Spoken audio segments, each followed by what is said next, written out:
Good morning. Welcome to the Financial News Network, your source for the latest business news.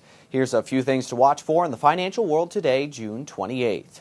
JP Morgan could be in a worse spot than previously thought. Many publications are citing an internal report from the U.S. bank that shows the losses it incurred in the botched London whale trades could reach $8 to $9 billion, much higher than the previously reported $2 billion.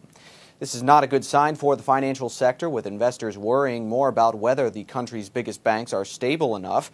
JP Morgan has lost about $23 billion in market value because of the losses announced back in May. This drop will most likely continue in today's trading session.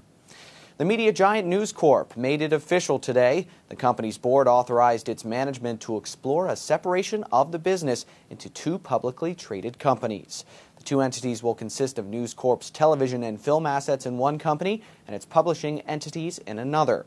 This is news investors really like to hear, as shown by speculation of the split over the past 2 days. Since Tuesday, the stock is up 11% and will grow even more in today's session.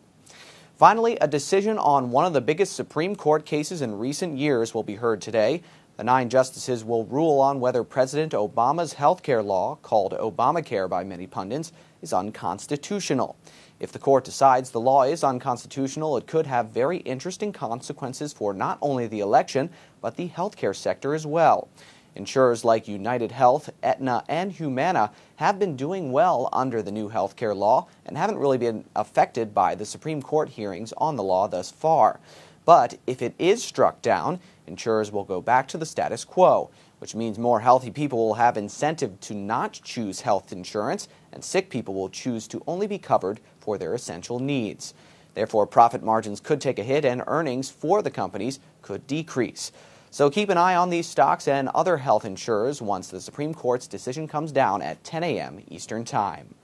Those were a few things to watch for out here at the Financial News Network. For more coverage and analysis of the business world, check us out at fnno.com or follow us on Twitter at FNN Online. I'm Chuck Pierce, and thanks for watching.